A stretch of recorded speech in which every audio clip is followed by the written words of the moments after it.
combat. I'm going to let him introduce himself, and we're going to have some fun talking about Submission Hunter that's coming back to Houston. That's February 20th. It's a Sunday, so you'll be able to get your tickets. Maybe you're going to be on the card. We'll find out. Hey, how you doing?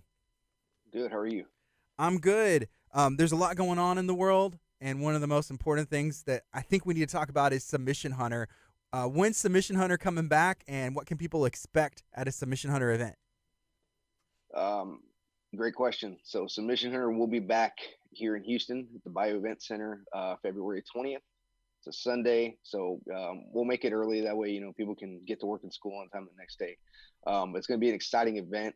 We got a lot of good stuff in the works for Submission Hunter this coming year. As everybody knows, well, not we, but Eric Garcia was able to lock in a Fight Pass deal. So we're going to be doing a lot more cards throughout the year as far as Submission Hunter goes, along with the Fury cards as well. With that, a new rule set's going to be rolling out too as well. Really exciting. It's going to kind of force the pace of the match. It's going to add more excitement. Hopefully, bring in new spectators as well. So a lot of good things coming for Submission Hunter.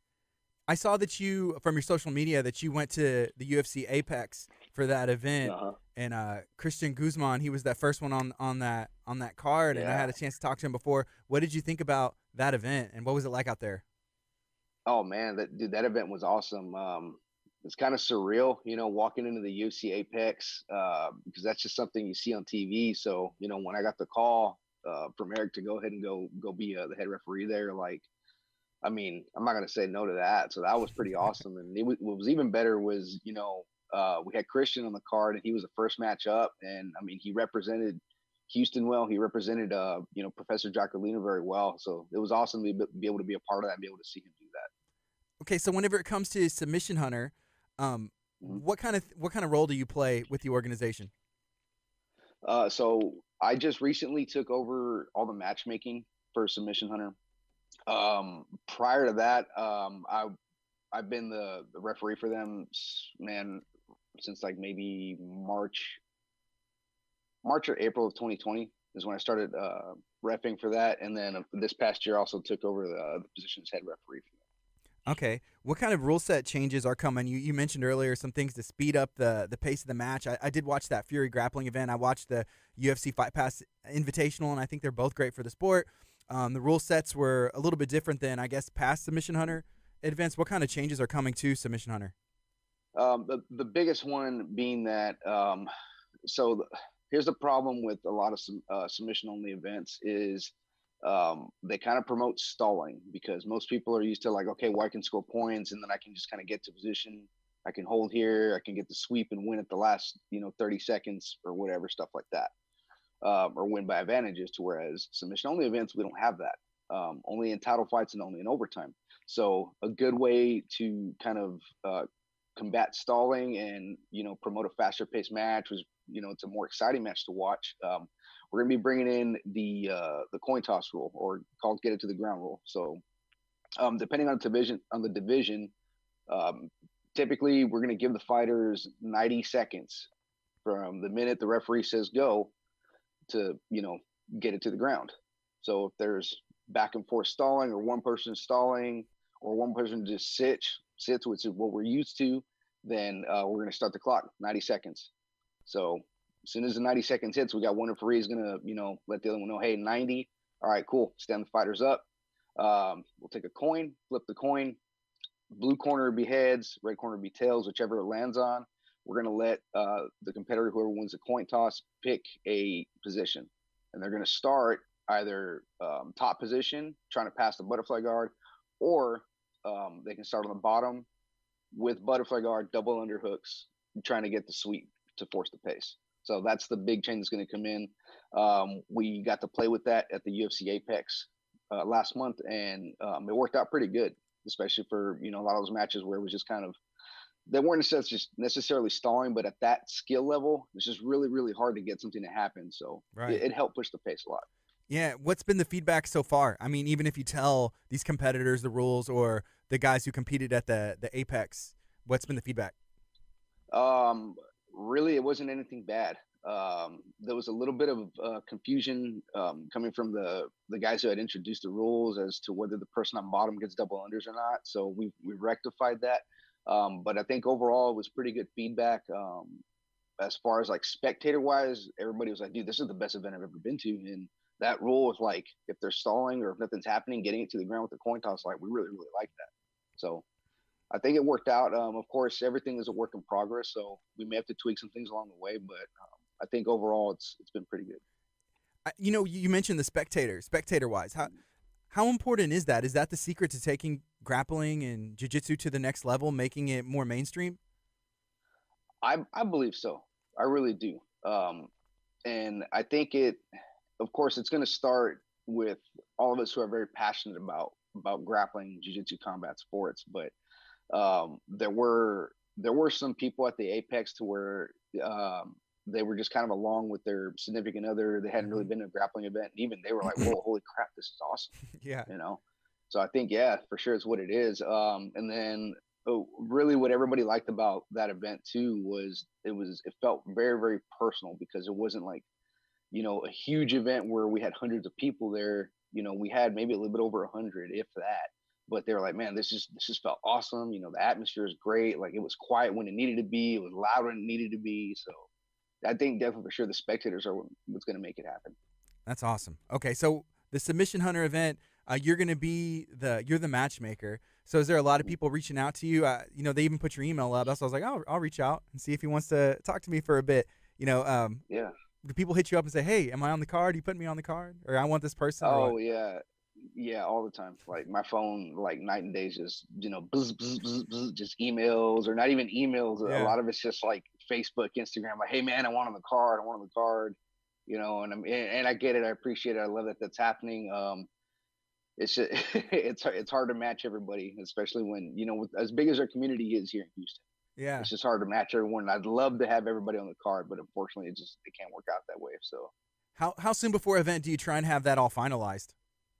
um, at least I mean minimum a month out, but I try to do it well before then. That way we have everything established. We let all the competitors know who's on the card. They know who they're facing. We give them time to prepare, and of course injuries are going to happen. So we got to have backups plans, stuff like that. So there's a lot that goes into it. I try to at least have it out.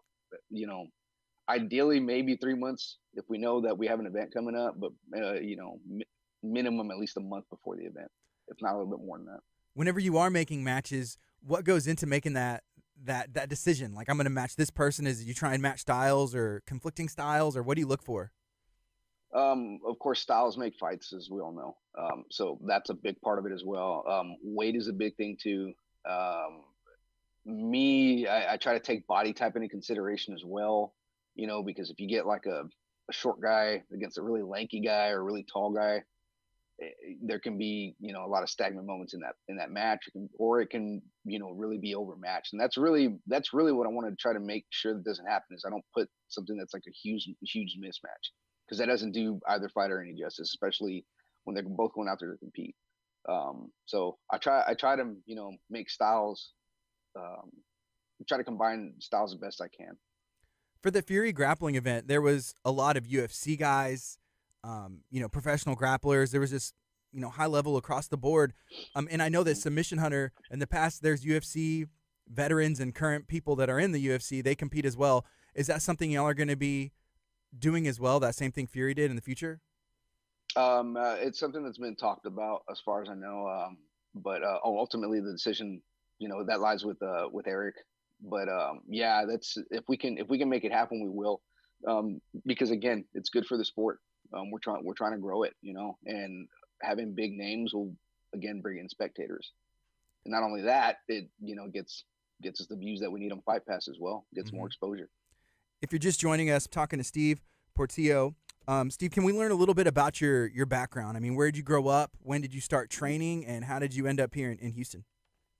Oh, yeah, absolutely. So I grew up in El Paso, Texas. If you don't know where that is, look on the map. The furthest corner of where Texas touches Mexico and New Mexico, that's where El Paso is. Um, that's where I grew up at. I started training martial arts when I was 6 years old, and it wasn't jujitsu. It was just traditional martial arts, like every other kid that I know that I grew up with.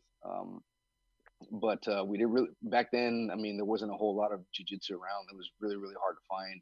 There's only one place in El Paso that taught ground fighting, and they really didn't advertise it. Like you had to know somebody in order to know what it was. Mm-hmm.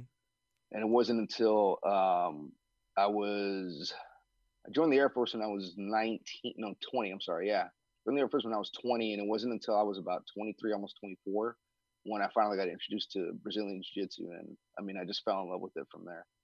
So you were in the Air Force, and that was your first experience. Was there the people that were teaching? Were they, practitioners, or was it just like specific grappling for military combat? No, actually, I so for the longest time, people were like, "Dude, you need to try jujitsu. You need to try jujitsu." And I was like, nah, "I don't need that, man. Like, I know how to fight." And I finally got convinced to go to a school, that taught jujitsu, and I tried it out, and I mean, pretty much had my laundry folder while I was still in it, and I was just like, "Okay, I need to learn how to do this." So it was an actual jujitsu school that I learned it from, or that's where I was first exposed to it. I got you. How important is that? For our military, for law enforcement. Do you think that maybe it should be a requirement across the board? I mean, obviously, I'm gonna say yes, but even back then, if you would ask me the same question, I'd agree wholeheartedly. I think it is a necessity. A necessity. I think. I mean, really, train something. It doesn't have to be jujitsu. Just train something. But I think for that profession, whether military, law enforcement, security, or even just regular self defense, grappling is the way to go. It just is, because you learn how to use gravity against your aggressor, and that's, I mean, they don't know how to do that. They're a fish out of water. Mm-hmm. So, at what point did you come to Houston, and what school do you train at, and who do you train under, and how can Um, people get, I guess, in contact and come train with you? okay, no, good question. So yeah, I came to Houston in 2016 was when I moved here. Moved here as a purple belt, and I had already known Professor Travis from a few years back, actually, because I would, come to Houston every so often when I was on leave. And back in 2012 was when I first met him, so I'd always cross train at Team Took, so it just felt like the second home to me. When I finally made the move here in 2016, I sought him out. He had just moved into his new location, and I let him know, like, hey, I'm living here now permanently. I want to train here, and he was like, yeah, come on, let's go. So, um, made it my home. It's been that way ever since. And if you haven't been there, come check us out. It's right off of 249 and Grant. So I think it's Cy Creek High School that's right behind.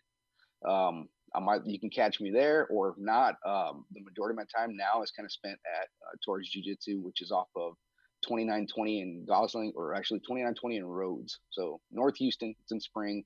But yeah, either one of those places, come out, check us out. It's, we love everybody. Can you talk about what's happening with jiu-jitsu, I guess, in Texas and Houston specifically? On the north side, there's a lot of really great schools, and I talk to people, and that's where they're at, right? So what have you seen happening, I mean, since you've moved here in Texas and Houston specifically? Oh man, it's blowing up. Like, there's places that are popping up everywhere. We've got a lot of good schools on the north side. A lot of good schools. Like, of course, you have Team Took. You have Torres Jiu-Jitsu now. You have Heroes right down the street from Torres. Man, you got Gracie Baja almost everywhere, which they have a solid team. They always have. You have Henzo Gracie's. Henzo Gracie's actually not that far from us, Lake Houston. Um, but then just north of us in Conroe, you have a Carlson Gracie team, and they're kind of like an extended family of ours. So they're always cross training with us over at Team Took, Team Torres. So it's crazy, man. Just how many schools have popped up. Even when I go back to San Antonio to visit, there's so many schools now that have popped up, and the talent pool is just crazy here in Texas. Like, you know, nothing against like Austin. How everybody's saying, like, Austin's the new jiu-jitsu capital of the world, stuff like that, because everybody left California. But I mean, I don't know why they discount Houston. In my opinion, we have the best jiu-jitsu. Anybody in the Houston area, like, put us against anybody in Austin, they'll give them a run for their money. If not, do better than them. And nothing against them. Great schools, great competitors in Austin, but I mean, Houston's just got awesome jiu-jitsu. It's fun to talk about, and maybe that's something Submission Hunter could help promote and Oh put a yeah, card on and oh do yeah. Austin, Houston, San Antonio, whoever. That'd be a really fun thing to watch. So I'm not going to say too much about that yet, but just stay tuned, everybody. Stay tuned. Like I said, we Awesome. got big things in the works this year. All right. So Submission Hunter, if somebody wants to follow and attend or watch online, how can they keep up with everything that's going on? So you can follow at Submission Hunter Pro on Instagram, Submission Hunter on Facebook. You can also follow me as well. Facebook, you got me at Steve Portillo. Instagram, Choke Artist BJJ. Follow Eric Garcia, and then I think that's it, man. Just follow us on there. We have links to our page, and then also all our events are streamed on Jiu-Jitsu Times YouTube channel, and that's completely for free. So if there's a submission card you can't make it out, you can catch the stream on Jiu-Jitsu Times YouTube page, and then of course we're gonna have our really high profile events on Fight Pass. That's awesome. I love it. I'm excited to see everything that's coming out of Submission Hunter and Fury Fighting Championship and all the work that Eric Garcia and his team, yourself included, that are putting on to bring, great events, world-class things right here in our area. So I appreciate you making time today. Yeah, thank you for having me, man. I really appreciate it. It was awesome. This is Gardy with Clear Life.